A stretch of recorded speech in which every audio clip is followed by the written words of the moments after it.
Good evening. My name is Jay Froah. I am a junior at Faith Baptist Bible College here in Ankeny, studying to be a pastor. So super thankful for the opportunity to be here tonight and to open God's Word. I'm sure after small groups this week, you guys were deep in this passage as well, and probably came to the conclusion that it is not an easy text to study. There's so many different concepts. Obviously, it's a vision. So because of that, there's just a lot of layers and many things to try to understand. And my hope is that tonight, as we study this text together, that we'd all walk away with a better understanding of what's taking place in it, and also with a better understanding of God, that we would just see Him revealed through His Word tonight. So you guys can go ahead and open up to Daniel chapter 7. Instead of just reading the passage, we're actually just going to read little bits and pieces and then stop and kind of expound on some things as we work through the text. So find your place in Daniel chapter 7, and we're going to jump right into it. So let's start off in verse 1. It says this: "In the first year of Belshazzar, king of Babylon, Daniel saw a dream and visions of his head as he lay in bed. Then he wrote down the dream, and he told the sum of the matter." We're just going to pause right there. So what's taking place is Daniel has a dream. He has a vision, and then he writes it out. I don't know if you guys have realized this, but the structure of the book of Daniel is kind of interesting. So it starts off with a personal narrative. Daniel chapter 1 through 5 is a personal narrative. You'll see stories of Daniel's life, of his friends' lives, the things that are taking place there. And then we get to Daniel chapter 7 through 12, and we see the prophecy come in. This text here, Daniel 7, is actually taking place somewhere in between Daniel chapter 4 and 5. You ask me, why is that? Why is this text, Daniel chapter 7, actually taking place somewhere between 4 and 5? So it says, in the first year of Belshazzar. Belshazzar had died. I don't know if you guys remember back from chapter 5. At the end of chapter 5, verse 30, it says, "That very night, King Belshazzar, the Chaldean, was killed." So Belshazzar has passed away. And Daniel's dream that we're seeing here, this vision, is taking place soon after that. We see in verse 1, look at verse 1 with me, it says that Daniel wrote down the sum of the matter. Simply means he highlighted the important aspects of this vision. Obviously, the entire vision was important, but we see here that Daniel didn't explicitly journal absolutely everything that happened in his vision. He just highlighted the main concepts, the main ideas. Pick up with me in verse 2. We're going to see Daniel's vision. There we go. Daniel declared, "I saw in my vision by night, and behold, the four winds of heaven were stirring up the great sea." We'll pause right there. Try to picture that. Four winds of heaven stirring up the great sea. I was trying to think what this would be like. Did any of you guys grow up with an above-ground pool? Kind of the sketchy ones you get from Walmart that are like vinyl, PVC pipe, one of those pools that's above ground. So I remember my cousins having one of those, and we'd always run in circles as fast as we could and try to make a whirlpool, and then usually we'd throw stuff to the middle, and then it would just float there and spin in circles. That's not what Daniel is having a vision of. He's not picturing his friends or himself in a swimming pool running in circles. This was a great wind stirring up the sea. Most likely he would have been thinking about the Mediterranean Sea. The Mediterranean Sea was often referred to as the Great Sea. So Daniel was envisioning, he was seeing the Mediterranean Sea and these massive winds blowing, stirring up the waves. And then amongst that, this whirlpool, four beasts emerge out of the water. Pick up in the text with me. Verse 3. "Four great beasts came up out of the sea, different from one another." Keep that in mind, different from one another. These beasts were not the same. "The first was like a lion, and had eagle's wings. Then as I looked, its wings were plucked off, and it was lifted up from the ground and made to stand on 2 feet like a man. And the mind of a man was given to it. Remember that first beast. Looks like a lion, has wings. Its wings are plucked off of it. Keep that in mind. Pick up with me in verse 5. Behold, another beast, a second one, like a bear. It was raised up on one side. I'm not positive what that means. Do you guys know? It was raised up on one side? Didn't get into that at small groups? Okay, we'll leave that there. It was raised up on one side. It had 3 ribs in its mouth and between its teeth.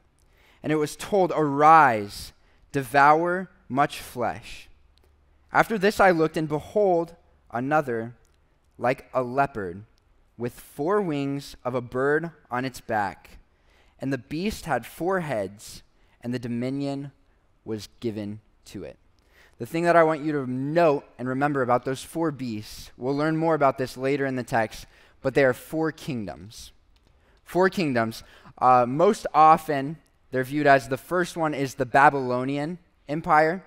So a symbol of the Babylonians was the eagle, or the lion with eagle's wings. Even in some museums today, you can still find artifacts, Babylonian shields, all of these things that have a lion with eagle's wings on it. That was just a symbol of their army. So the first was most likely the Babylonian Empire. That's what Daniel's referring to here. The second, the bear, was the Medo-Persian Empire. They were known for their cruelty, their brutality. I don't know if you guys know much about the Persians. I know some of you study history a little bit. The Persians were a brutal group of people. They were a very dominating force as well. When they moved through, they would often conquer many kingdoms.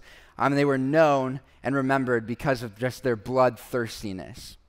The bear was most likely referring to them. The third, the leopard, was most likely referring to the Greek Empire. Sorry, I was blanking out there. The Greek Empire. So leopard was also a symbol for the Greek Empire. What I want you guys to remember about these beasts is not the attributes, it's not even the location that they're most often associated with. It's the fact that they are earthly rulers. They're earthly rulers, earthly kingdoms, and we'll break that down a little bit more on the back end of this text. So note with me next the 4th beast. Pick up in verses 7 and 8. After this I saw in the night visions, and behold, a 4th beast, terrifying and dreadful and exceedingly strong, had great iron teeth. It devoured and broke in pieces and stamped what was left with its feet. It was different from all the beasts that were before it, and it had 10 horns. So this beast, the 4th beast, was more powerful than the others. Had some interesting characteristics that it brought out too. It had 10 horns. Keep that in mind. Verse 8, I considered the horns. Daniel says, I considered the horns, and behold, there came up among them another horn, a little one, before which 3 of the first horns were plucked up by the roots, and behold, and this were the eyes like the eyes of a man, and a mouth speaking great things. We see the 4th beast enter the text. This beast is superior to the preceding 3. The 3 beasts that came before this one were less. It says the 4th beast was terrifying. It was dreadful. It was exceedingly strong. It had iron teeth. It devoured. It broke things into pieces and stamped what was left behind. I know this feels like a lot of context, but in all reality it is. And once we get to the back end of this text, we'll start to piece these things together and understand it more. Keep these things in mind and pick up with me. Verse 9 says this, as I looked, thrones were placed, and the Ancient of Days took his seat. His clothing was white as snow, and the hair of his head like pure wool. His throne was fiery flames. Its wheels were burning with fire. In verse 9, Daniel is envisioning a throne room. He sees this throne room and enters in the Ancient of Days. Who is the Ancient of Days referring to? It's God. This is actually in the book of Daniel. Daniel chapter 7 is the only time we see the Ancient of Days used as God's name. You'll see Ancient of Days used in Scripture at other points in times, but it's never as God's name, except for here in this text. So what does that mean? What does Ancient of Days mean?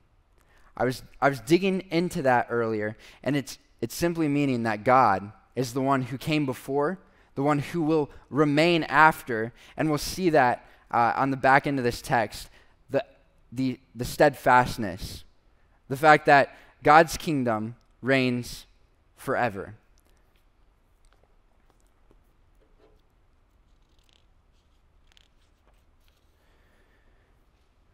I want you to note the clothing of the Ancient of Days. It says his clothing was white as snow, and the hair of his head like pure wool. Those things are hinting at the character of God. The whiteness of the clothing is the purity, the holiness of God. The fire, the throne of flames, is emphasizing his power. I don't know if you guys realize this, but it says the wheels were burning. The wheels of his throne were burning. Did you guys know that thrones have wheels on them? Did anyone know that? As I was studying this out, I found out that thrones in ancient times actually commonly had wheels on them for two reasons. Often the kings were obese, so they would actually push them around in their thrones. And then the other one was just it was easier to move the throne around for, I don't know, other purposes. But yeah, I thought that was interesting. So apparently some thrones have wheels on them. That's ultimately not what we want to emphasize here. We want to see the Ancient of Days, God enter this scene, make his presence known, his character known, displayed, and then transition to verse 10 with me. It says this: a stream of fire issued and came out from before him. 1,000,000 served him, and 10,000 times 10,000 stood before him.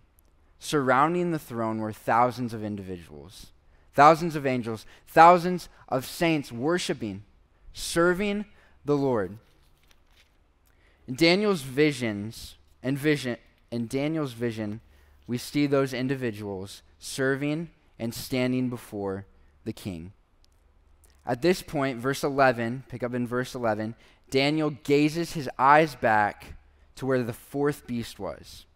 It says, I looked, then because of the sound of the great words that the little horn was speaking, and as I looked, the beast was killed, its body destroyed and given to be burned with fire. As for the rest of the beasts, their dominion was taken away, but their lives were prolonged for a season. The dominion of those other beasts, the dominion of those other kingdoms was stripped away from them. Pick up with me in verses 13 and 14. We see the Son of Man enter the text and his eternal kingdom. Daniel says, I saw in the night visions, and behold, with the clouds of heaven there came one like a son of man. He came to the Ancient of Days and was presented before him. And to him was given dominion and glory and a kingdom that all peoples and nations and languages should serve him. His dominion is an everlasting dominion which shall not pass away, and his kingdom one that shall not be destroyed. The Son of Man is the title of Christ. In this text right here, we see Christ, we see Jesus enter the scene. And what happens? The Ancient of Days, God presents him with all dominion. It says in verse 14, to him was given dominion, to him was given glory and a kingdom. Then we also see a result of that. all peoples, nations, languages should serve him. Christ is over all. He's exalted over all. He's given dominion here in this text, and our response to that should be service.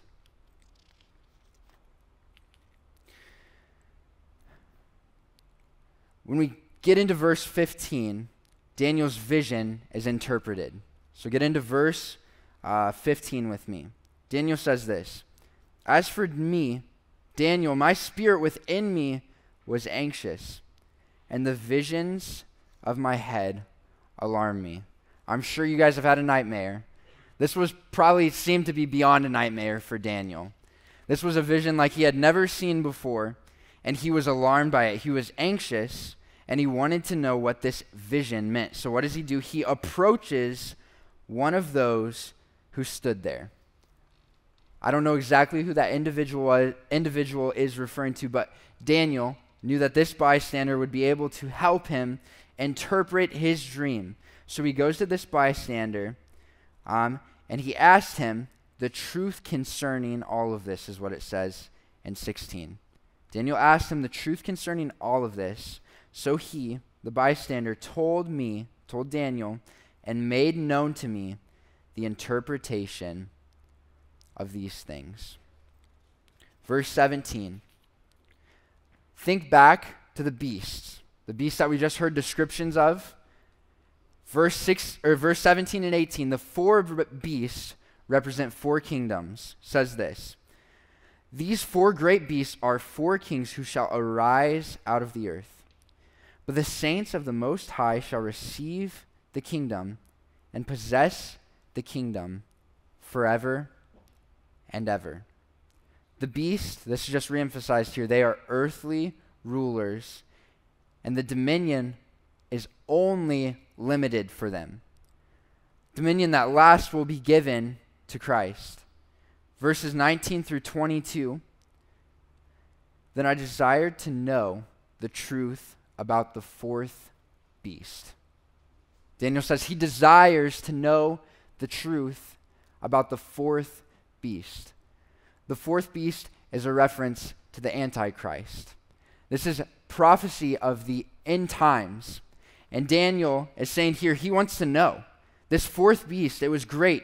It says in 19, it was different from all, exceedingly terrifying, its teeth of iron, claws of bronze, which devoured and broke in pieces and stamped what was left with its feet. And about the 10 horns that were on its head, and the other horn that came up, and before which the 3 of them fell, that had eyes of a mouth that spoke great things, and that seemed greater than its companion. Daniel desired to know the specifics about this fourth beast. And then he gets those specifics in 23 through 26. Says this, "Thus he said, as for the fourth beast, there shall be a fourth kingdom on earth, which shall be different from all the kingdoms.